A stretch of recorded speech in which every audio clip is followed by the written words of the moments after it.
this year I am, and I don't share these numbers to brag. I share them to show you what's possible in this industry. I'm projected to make between $120,000 to $140,000 this year, 2026, and I only work 32, maybe 35 hours a week. So great things are possible in the industry, but there are ways to do it that are not as good as others. I'm hoping to share a couple of the mistakes that I made with you guys, and then what I have done to turn things around. So I was in a class just like you guys are, similar, and I finished it in 2010. It took me 2 years after I finished that class to be confident in my grooming abilities, to where I felt like I could go to a customer and be like, yes, I can groom your dog. It will not look like shit. And then it took me 2 more years to be confident enough to feel like I could actually start my own business. So I started working on that, and then it took me actually through my 5th year and into my 6th year before I finally took the jump and started my own business. That first business was called Alexander's Pet Grooming, and I started it with my stepbrother, and that was rough. So we started from nothing, and we went to kind of a big building like this. Worked for about 6 months before I took my first paycheck. And then after the 3rd year of having 10 people, 6 groomers, 2 receptionists, and 2 bathers, I made about $55,000. So I was working 60, sometimes 80 hours a week between training, after work, on training new people, fixing up the building. I was just spending gobs and gobs of hours at work, and I made way less than I make now, which is just crazy. I was pretty unhappy, and I ended up selling my half of that business and then restarting into what I'm doing now, and that's Pups R Us. So Pups R Us is my current business model, and I call it the SoloPreneur Groomer. It's just me. I don't have any employees. I don't have any bathers. I did partner initially with another girl to start the business, and we each had our own businesses, and we shared the space. So we split the utilities. She helped build the building or the layout, stuff like that. Pay for those sorts of things and do those things. But we had separate businesses. So I had my clientele, they talked to me. She had her clientele, they talked to her. Completely separate. But that's how we initially started. And there was benefits to this. Yeah, he's the last 9 o'clock in my head. Come on, big guy. We're bringing in dogs if you're watching on the video. So there are some distractions, but the benefits that I can think of right in this moment are, one, if I forget my keys, there's somebody else that is hopefully close by that has a key. A couple times I ended up being late, and she was there, and she was able to take my dog in, and then split the bills. And what eventually did happen is she got burnt out, and that created an opportunity for me to raise my prices and buy out her business. So that's what I did, and since then, that has been the real key in what has created this much better income, is valuing myself and creating and setting the prices so that I can make pretty good money. I think that's one of the most common things that I've seen in pet grooming is people don't value what they're actually bringing to the customer.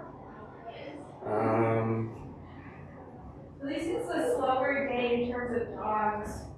So, any questions so far, just from what I've been talking about? I was going to talk a little bit about the industry.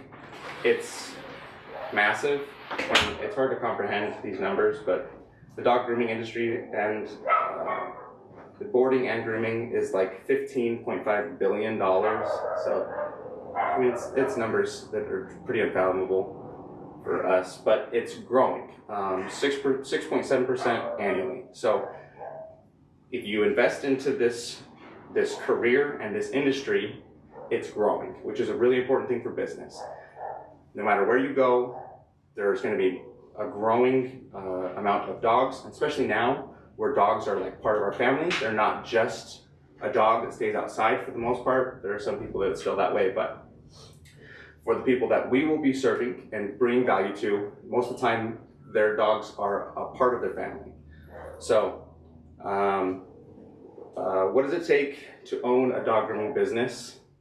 In my mind, a high level knowledge of the grooming skills. You have to get good at this part that you guys are learning right now. You don't have to be amazing, but you have to be confident in it, and you have to be able to sell your ability to do it. You have to be able to talk to a customer and say, I can do this. Your dog's not going to look like shit. You need a location to groom the dogs. Some people will do it out of their house. Some people will open up a big shop like this. But what I did is I found a very small shop, about 500 square feet, and that's where I opened up my business. It's cheaper to run. It's cheaper to heat and to cool.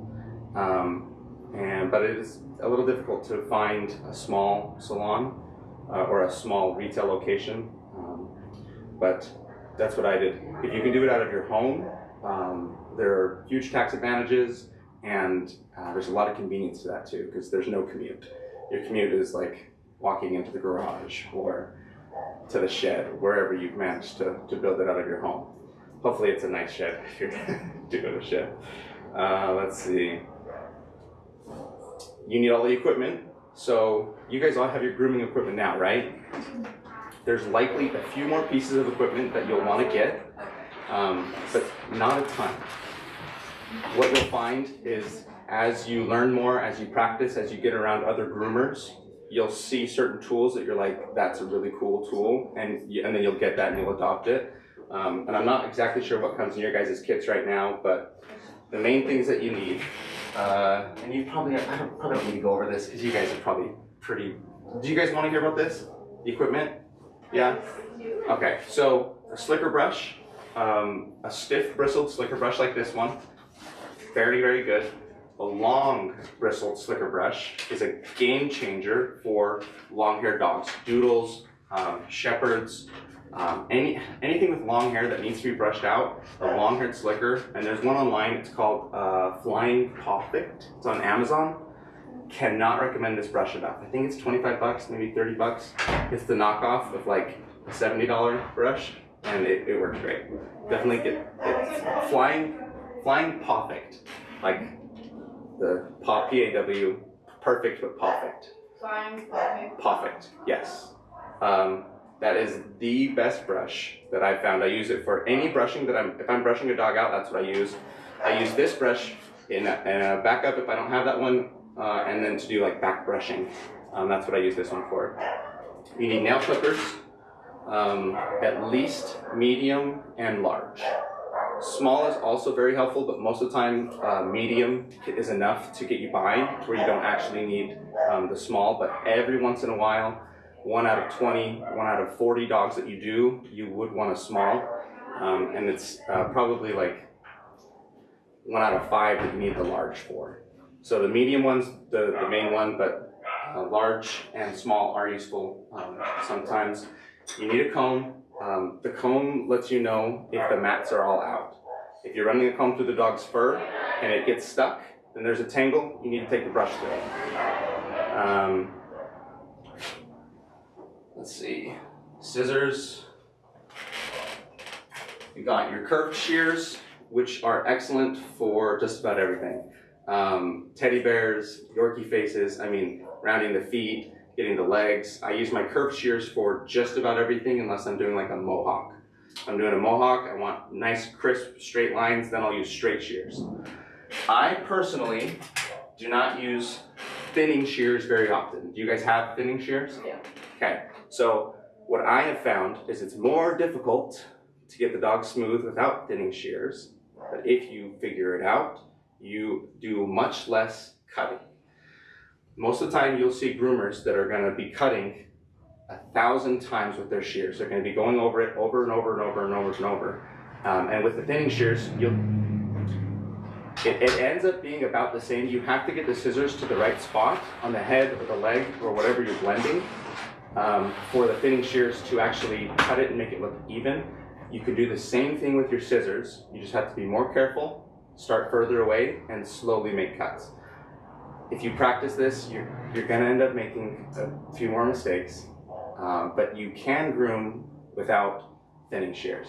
I almost exclusively use my curved shears.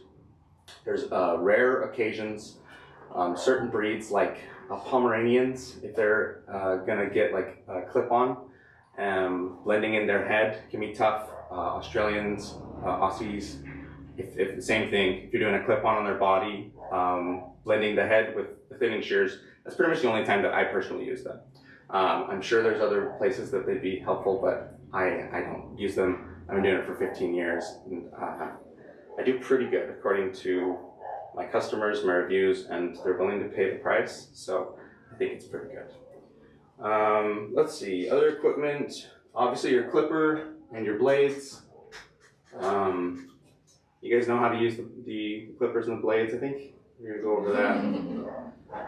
New students might not know quite as much, but you'll get an in-depth work through of that. Clip-ons are a game changer. Does your guys' kits come with clip-ons? Yeah, I have a list of what our kits came with if you want to look at it. But we got a set of clip-ons. Okay, excellent. I don't think that they'll go over it here, but after you've gotten through the teddy bear head and you've learned how to do it with your scissors, doing it with a clip-on to set your length is a really big thing for getting faster. What do you guys think makes a high quality groom? What makes it high quality or high value to the customer? Go ahead. Treating the dog correctly, so when you send them home, that they're not like super anxious or super scared. Yes, that's a great one for high quality, is that you're not traumatizing the dog. You're not giving the dog a bad experience. What else? What makes it high quality? If you do the wrong cut, is it high quality? No, that's a great way to ruin a haircut. Is it's supposed to be a number 4 blade, and you go with a number 10, and you shave its whole body down. What happens if they want a teddy bear and you shave the face? It's gonna look awful. It's not a high quality groom. That is not a high quality groom. So you have to get the cut right. So attention to detail? That would be that's probably the next one. That's it. You could do a really good groom, but if you do the wrong one, the customer's still not going to be happy. So, but paying attention to detail is a good next one. If you have hairs sticking out all over the place, that's not a high quality groom. But if you have everything even, then that is. What about completing all the steps? How important is that? Very important. Super important. What happens if you skip plucking and cleaning the dog's ears? You increase the chances that that dog's going to get an ear infection. Not all dogs get their ears plucked, and if they have an active infection, you don't want to pluck them. But if you don't get that hair out, and it stays all clogged up and goobered up, it's a really good way to make an ear infection worse, where you could have prevented it. This was one of the things that I struggled with as a new groomer. I often forgot to clean the ears completely. I would just miss it. That's not high quality. The things that are going to bring you the best reputation and allow you to charge a fair rate for your work is to bring lots of value. So I think that's such a good one. The first thing you mentioned of not traumatizing the dog. So, that's probably one of the hardest ones, or the ones that take the longest, is learning to be patient. But anytime, if you feel yourself getting frustrated, just pause, take a breath. If you have the thought that I just need to get this done, and I need the dog to hold still, you're more than likely gonna intense your grip. You're gonna intensify your corrections, and the dog is going to get scared, and it's actually going to make things worse. They're going to listen to you less, and then you might create that situation where the dog's actually getting traumatized. So slow down when things are tense. It's probably the best advice right now where you guys are at, is just pause, take a breath, and then go for it again. And if the dog's still wiggling, let them wiggle, pause, take another breath. And if you can't get it done, don't force it. It's much better to leave the groom not perfect than to force a dog through and potentially traumatize them or scare them or just give them a bad experience. It's a tough thing in the industry, is people, the customers, they're not going to know exactly what happened. But if you do a bad job with their dog is going to act different when they get home. They might not tell you, but they won't come back to you in the future. Sometimes they will tell you, but most of the time people will just be like, I don't know what happened, but my dog was not happy at the end of the groom, and then they don't come back to you, and then you lose a customer. So complete all the steps, do your best to not force the dogs through, and then what makes a high quality groomer is completing the steps every time. Like I said, I used to miss ears, and my mom, she used to miss bellies. And you might catch her still to this day. That's one of her weaknesses. So look for it. Look for it.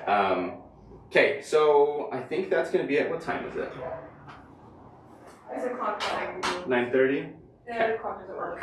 No. So I have put together a grooming community with some lessons. Now it's still in progress, but I wanted to show you guys a quick demo of what I've put together. My goal is that you can watch these videos either to just learn a lesson if you need a reminder, or if you are not sure, or if you want, the goal is to teach you every step and show you, and then I've tried to create it in a way that you can just look at the first like 10 seconds, and it'll go through the steps to give you a reminder of what they are if you ever need it. So I'm gonna plug this in. Let's see.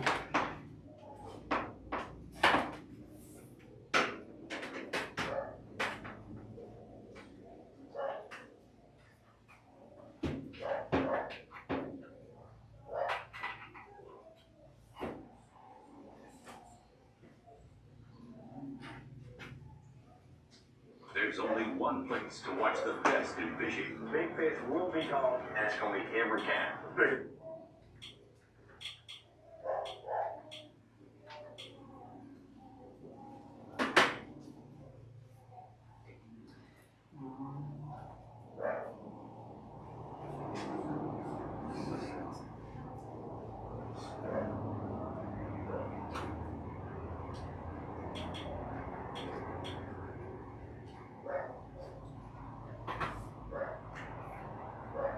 Okay, so this is the community. Ashlyn has access to this, and she can invite you if you guys want to have access to these. What you do is you just create an account. It's totally free. And then at the very top, you go to from this community, which is basically, if you have any questions, you can ask me anything in here. But in the classroom tab, there is the Grooming Basics course. I've got a few videos made, a few more that I'm in the process of making, but the goal is I've got stuff for your equipment, if you're wanting a refresher on how something works, nail trimming, and we'll just go over this, I'll show you this video. This is shaving the inside of the ears.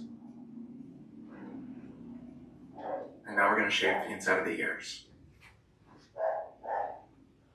Flip the ear back, pulling all the face hair forward, and isolating the hairs that are growing on the inside of the ear and around the surface of the ear canal. I want to be very careful right here, next to the ear flap. I want to make sure that I don't accidentally nick it. The ear flap is this small little section on the right-hand side. If you're not careful, bringing the clipper straight down can catch the edge of the ear right here, and that could nick it. Or if you were coming straight up with the clipper, you might be able to catch this edge. So the safest way is to stay inside of the ear where the edge of the clipper is completely away from the ear flap, or to shave away from the ear flap altogether so that neither edge can be caught in the clipper blade.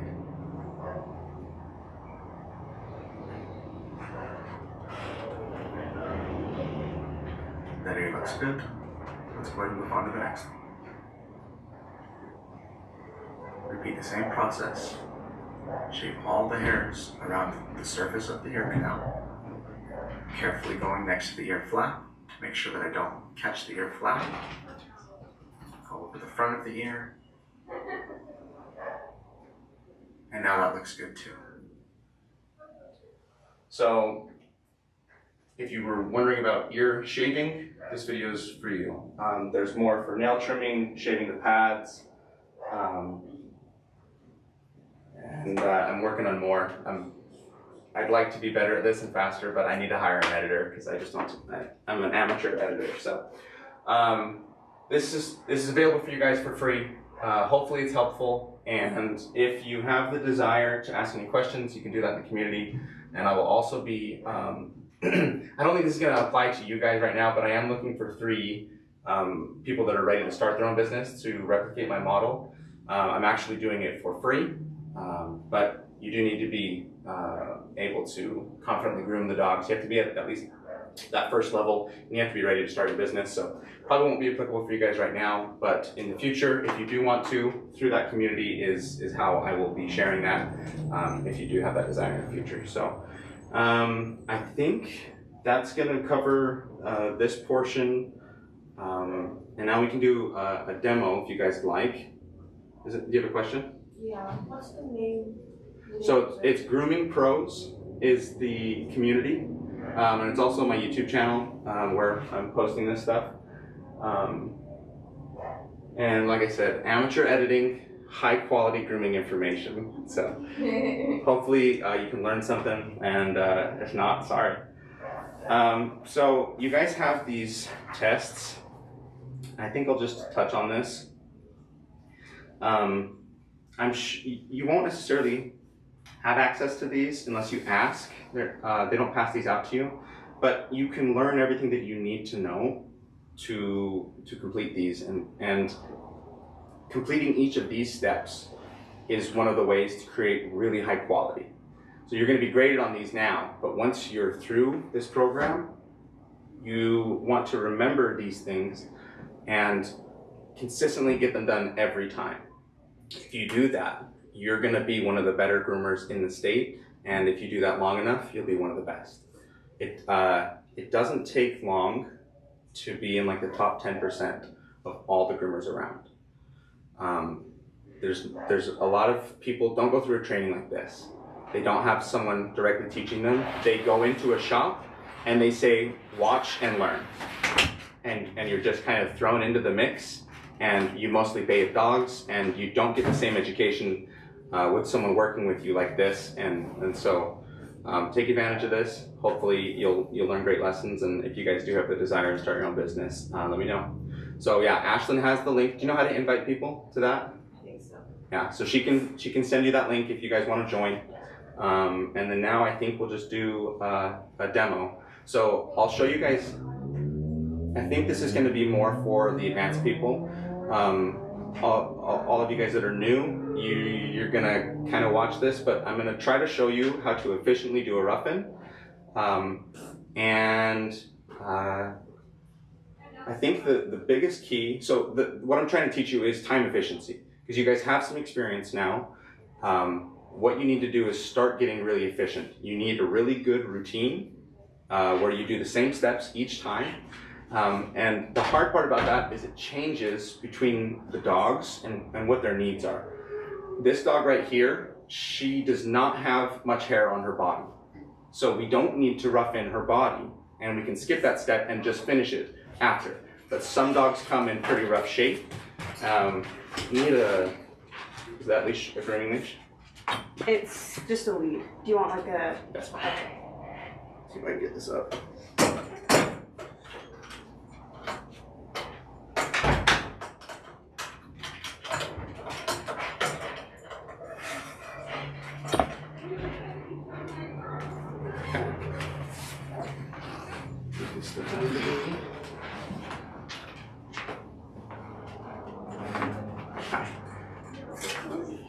So cute.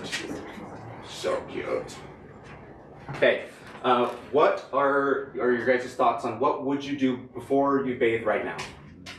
I start with nails and paw pads. Okay, nails, paw pads, what else? Sani. Okay, what's included in the sani? Bum and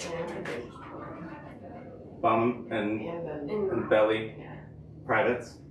What else? check their ears and teeth. Okay, good. Why do you want to do the teeth before the bath? If you're gonna clean their teeth or brush their teeth, would you want to do it before or after the bath?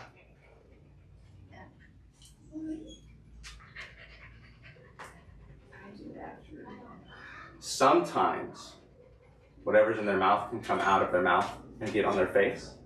And if the dog is clean, then you might have some nastiness in their face. So I always clean the ears or pluck the ears first. AJ, can they come up and Sure. just, so for you guys that are more advanced, look, for everybody, come on up closer, if that's okay. Sure.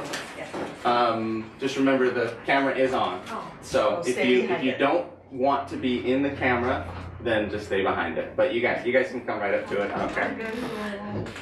You guys would be able to see a lot closer for those of you who are especially getting ready to graduate. So the steps that the thing that I find is best for time efficiency is to get through the rough-in as quickly as possible. Anything that you cut right now is not going to be finished work. So if you spend a lot of time cutting anything right now, you're wasting time.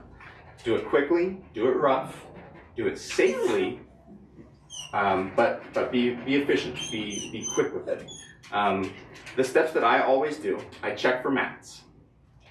There's a tangle in her tail right here. I'll want to get this out. I will do, like you guys said, the nails, the pads, the sani. I shave the inside of the ears, and then I determine whether or not shaving length down off of the body and head will save me time or if it'll cost me time. So right now her head is pretty fluffy and unfortunately it's also matted. So in this situation, what I would do is I would have to brush her head, her ears, and her tail out before the bath. What happens if you bathe mats? What about roughing the head in before you brush out though, right? Yes, if you're gonna brush it out, yeah. Cut as much as you can off of the head if you're gonna be brushing out mats and the tail. How much is coming off of her ears and tail? Okay. So I'll start with the first steps. This is my process, and I'm not the fastest. I don't claim to be.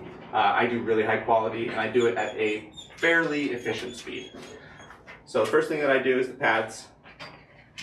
I don't know this dog, so I'm going to work from a safe position. I have my arm underneath. I'm pulling her leg away from her face. She's wiggling a little bit. She's trying to step over my arm. Sometimes you can correct, and sometimes it's not worth it if you can just keep working. And the level of resistance that she's giving me, it's kind of more worth it to just not really correct her too much in this position. Hang on. I know. So she escalated a little bit. She started crying, turned her head towards me. She's really protesting, asking me to stop.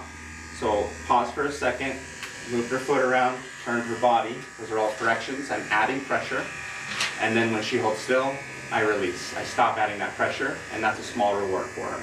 Hey, AJ, talk about the position you're in as far as safety and so forth. Yeah, so I'm behind her, away from the leash, and I'm pulling her foot away from her mouth. This is both so I can see the paw pad, and so that if she does decide to turn and bite, it's going to be very difficult for her to get all the way down. She'd have to pull her arm up to her mouth. And if I sense that tension, I can obviously just resist it a little, and then I'm not likely to get bit.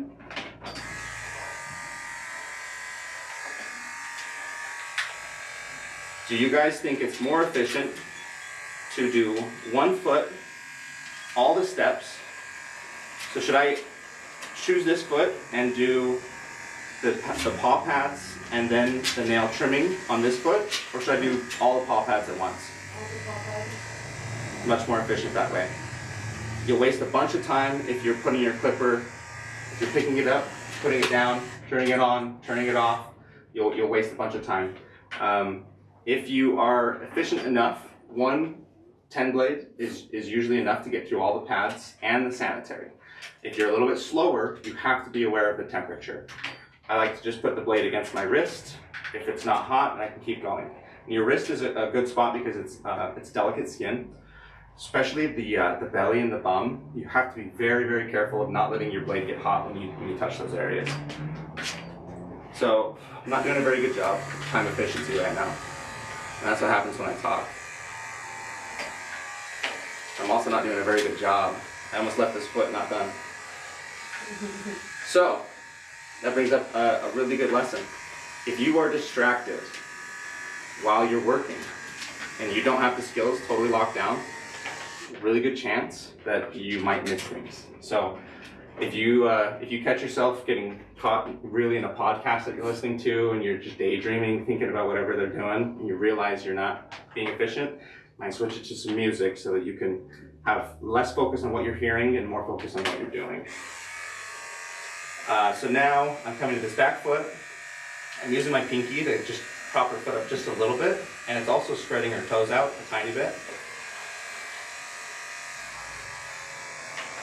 In the video on the course, I talk about a V shape and an X shape for paw pads. The main paw pad, maybe I should just put it on the video. No, let's just try this. I think it should still be up. You stay there.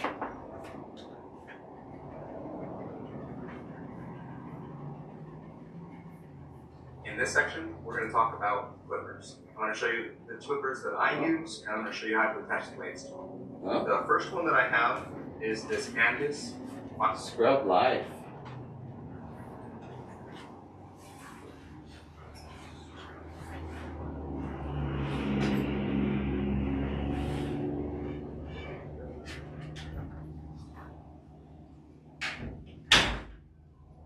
I'm going to grab my number 10 blade. I'll start with the pads of her feet. The goal of the shaving pads is to remove all the hair between the main paw pad up top and the 4 toe pads below. There's a V-shaped crevice in between them where the hair grows from, and that's where we're trying to shave and actually remove all the hair. In addition to in that crevice, we can shave the hair that's coming over the top of the toes and over the top of the main pad. But we want to stay in that V-shaped crevice and not accidentally shave above the pads or between the toes themselves. Go back and forth from the bottom, shaving it up, and then from the top, shaving down, staying in this V-shaped crevice until all the hair is removed. Once it's all done, I'll move on to the next foot.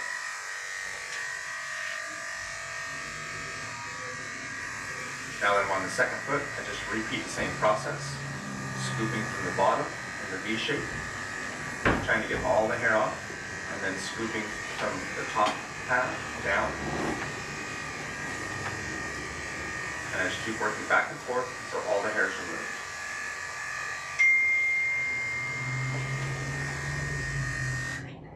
Okay. That's so cool. Those Back that two while legs you're are done. working. Let's move up to the front. I know it does. Looks like you got the same dog or close to it. Now we're going to jump to our sanitary areas.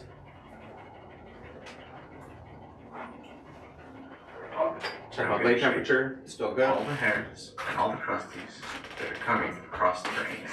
I go against the hair all the way around to make sure that I get all the hairs that are right next to her anus as short as I can. But I want to be careful not to shave too far out and around her anus because I don't want a big change that to ball bum. back there. Say anus too many times. We're going to shave her Sandy. leg. Now, Shave all the hair on the belly. one thing I do want to mention, she did not have poop on her bum. Normally I do the reverse order. I should probably fix that in the video too.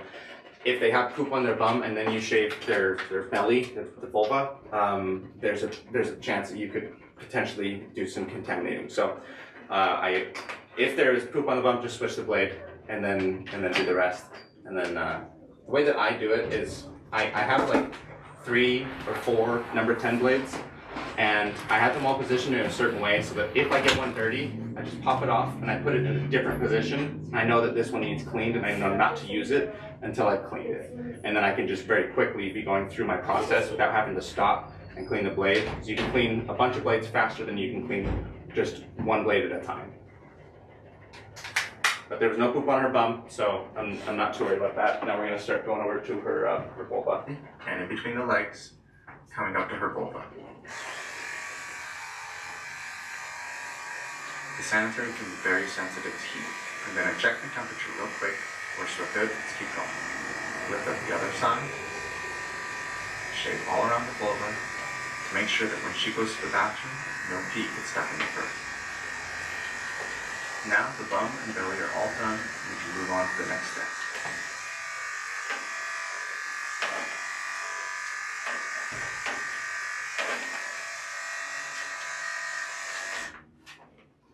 Okay, and then I'm going to shave the ears. Did the video help describe to you guys the ear flap? That was my first nick that I ever actually did, the first cut that I gave a dog. And I think it was about 2 years in. Maybe it was in my first year actually. But I hit that exact spot right there, and I just came down, and it was a Cocker Spaniel. And luckily it didn't need stitches, but sometimes they do. So just be careful of that. If you are near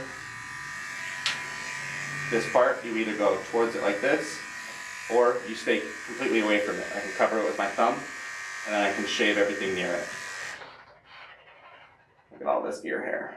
We're gonna pluck all that out. There should be ear powder on that station right there if you want to. Okay, perfect. Usually at hemostats I can not have to use ear powder, but sometimes you need it.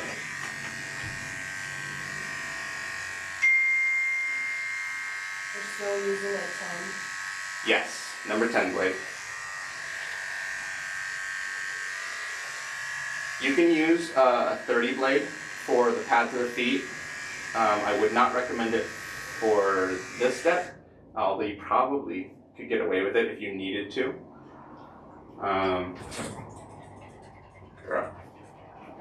Itchy. AJ, how many years have you been grooming? 15. 15? Yep. That's crazy. Let's see, where does hemostats go?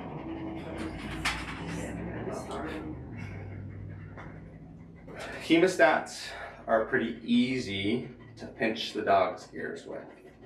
I had a hard time with hemostats at first because I wasn't getting the angle right, and I pinched quite a few dogs. So I stopped using these for a while because I was just scared that I was going to keep hurting the dogs. This is an interesting situation. This ear hair is like a giant lump. These hemostats are not grabbing on the tip. So what usually happens is you go to grab a bunch like this, and you don't realize that the tip is around like this chunk of the skin right here. And then you go to squeeze and you pinch them, and then the dog yelps and looks at you like, what the heck are you doing while you're hurting me? So just be very aware of where the tip of your hemostats are before you squeeze. And I always do this before the bath so that I can wipe it on the body. It doesn't matter right now because the dog's dirty. He's going to get a good bath anyways. If you do this after the finish, then you get earwax smears on your dog. So don't do that one. It's a big mistake. And if the dog is wiggling a lot and it's making you nervous to use these, then you just use your fingers. Sometimes you can just grab the hair and pull it out. But if it's really waxy and you need ear powder, there's some right here. Now it's really easy to put way too much ear powder in the ear, so you flip it over, and sometimes just flipping it over is enough to get it to shake in, like that. So AJ, I use a lot of your powder. What's the drawback to using? Nothing. Oh, okay. Just efficiency. You can go faster if you don't need it. And then you don't need as much product. There's no drawback to it that I'm aware of. Now there's tons of grip in here, so maybe it might actually be more efficient to even use it. I almost never use my my fingers like this though. I found that your fingers stink like earwax if you use them, so I always try to use the hemostats.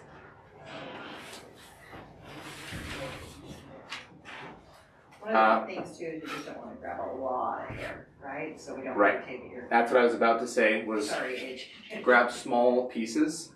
Like that mat, I tried to pull the side of that mat first to see if half of it would come out so that I don't yank all the hairs out at once. That's a really good way to make the dogs uncomfortable. Ear plucking is an uncomfortable part of the process, but if you don't do it, a lot of these dogs will get really bad ear infections. Okay, so now that ear looks pretty good. You don't have to have every single hair out, but you want to make sure that the ones down in the ear canal are out. Sometimes you can leave these up on in the shell of the ear, but down in the ear canal you need to make sure that all of those are out.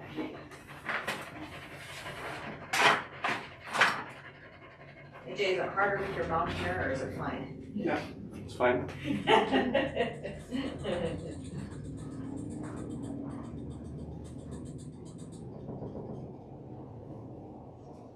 Yeah, these hemostats don't work very well. The tip got bent. They were probably used to fix a blade. Oh, I bet they were. You're right. I probably did it.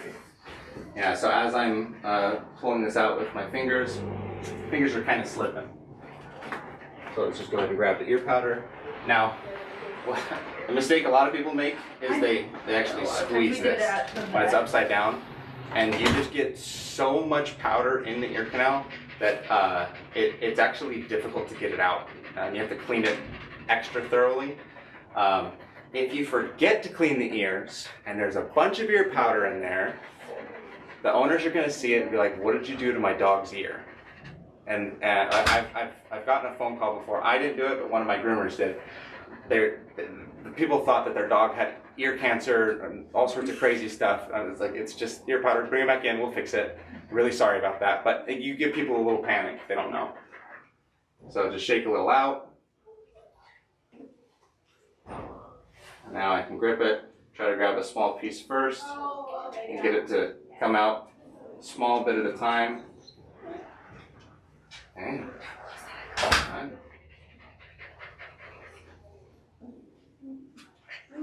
I know, baby. I know. So she's telling me she's a little uncomfortable.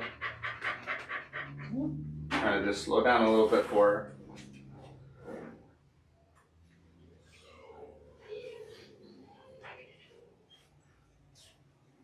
I guess one other thing I can talk to you guys about is doing rewards and corrections. What are appropriate corrections we can do with the dogs? Smack them? Kick him. Kick them? Scream at him. Is screaming effective? Has anyone tried it? No? It's really not effective. The dogs don't respond to it at all.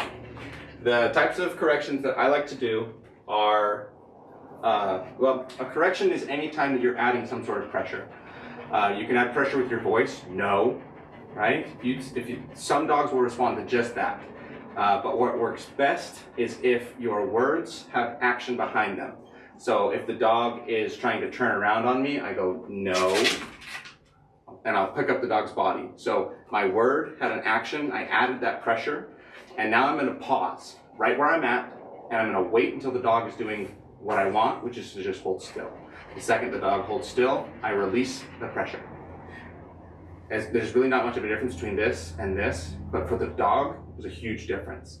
So as I'm holding the foot, they're tugging and yanking, they don't want it done. I'm gonna allow them to do it. I'm not gonna force I'm not going to be like, you are subjected to my will. You hold still and you don't move.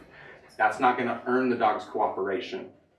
I'm going to allow them to move a bit. I'm going to add pressure. The pressure is I am pulling just slightly. I'm holding onto the foot. That is the pressure. Once the dog relaxes into a holding still position, I release a little bit of the pressure in my hand. Right, so that's a small correction and then reward. The reward is the key. The reward is what actually teaches the dog what you want. Corrections might stop a behavior, but if they don't know what you want, then you're not going to teach them what to do long term. So now I'm going to cut the nails. The nail trimming video that I have on here is not designed for this course. It's just one that I made for YouTube. So it's like a 10-minute long video. It's not appropriate for this right now, but it does teach you a ton about nail trimming. It's my only successful YouTube video, so if there's anyone worth watching, it's the nail one. It's got like 300,000 views, something like that. Nice. So I do nails a little bit different.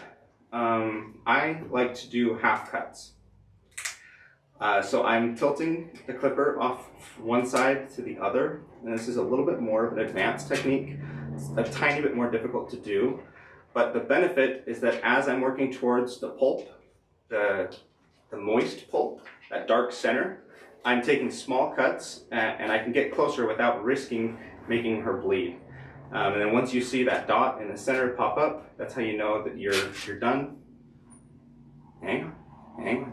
So right there, she's wiggling. I just held onto her foot. I paused everything. Stopped adding pressure. Stopped, like me cutting is a form of pressure. And when they're panicking or when they're fighting and struggling with you, you don't want to continue to work. And like if I'm trying to shave and the dog's wiggling, I don't want to just keep going for it. I want to pause, get the dog to react the way that I'm looking for, which is just calm. I just want her to be calm and hold still. And then as soon as she does that, then I release, and now I'm going to keep working. I don't want to just power through them struggling, unless it's a really mild struggle to where you can just keep working. But if you need to correct the behavior, you want to pause what you're doing, stop adding pressure, and then the dogs will eventually learn. It's much more beneficial when you have the same dogs and you're doing them over and over. It's a little bit more difficult in here when you probably don't get the same dog every time and you don't know the dogs. But once you have your own business or you're in a job, you'll hopefully be able to get the same dogs, and you can learn the ways that they work better and the ways that don't work with them, and then you can avoid the bad ones and do the good ones. And you'll eventually teach the dogs to work with you a lot better. Hang on. Hang on. There we go. There we go. So did you see the correction that I did? Quick, it was effective too. It was super subtle. Did anyone notice it? I lifted. I did a little quit, and then she settled down. Because I added that pressure, she was like, what is this? And then she relaxed, and I rewarded it. I stopped adding that pressure. She held still.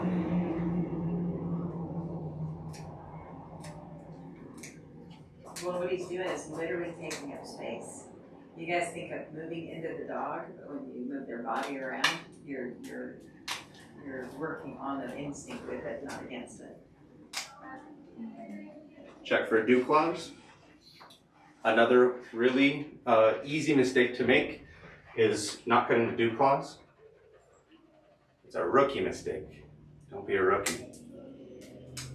Now notice how much better, are you okay if I talk a little bit? Sure. Notice how much better that dog is now on its right back leg. Why is the dog acting better when he just worked through the right front and then went to the right back?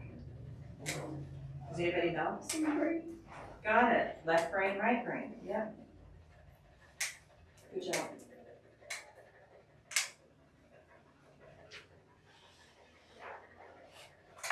Anyone know what time it is? 10 o'clock. Okay, perfect. Oh, because that clock's gonna be swung for a long time. Yeah, that one's broken, but he's on. Someone checked their phone, right? Whoever said that? No, TV's on It's fire. like on the. Oh, okay. Okay, perfect. Yeah.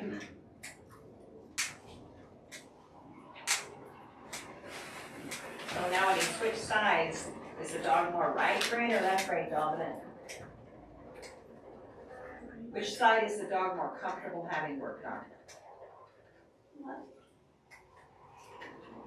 Yeah, so left side, so that would be right brain. Do you see the licking and chewing? So lots of tries first the dog is concerned.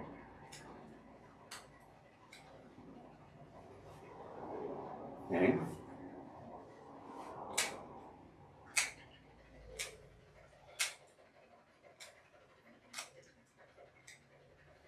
But can you imagine if AJ was doing this dog and this is a 6, 7 pound, he's done the dog? It's gonna look like he has a perfect angel of a dog, and that's definitely creating that trust.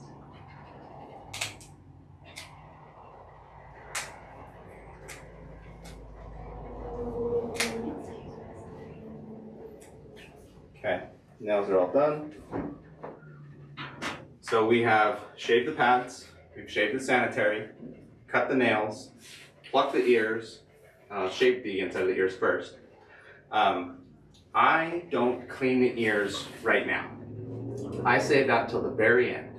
And I do that so that hopefully the dog will get its ears cleaned and it will give me a good head shake. That fluffs all the hairs up and it helps you do one last check to get really good quality. And then I try to do that with every dog and then I go over it to see if there's any areas that I might have missed. The last thing that this dog needs before it gets a bath is these tangles need to be removed. What happens if you don't brush out mats and you bathe them? Get tighter with the water. They tighten up, and if the mats are thick enough, the hair will not come clean in that spot.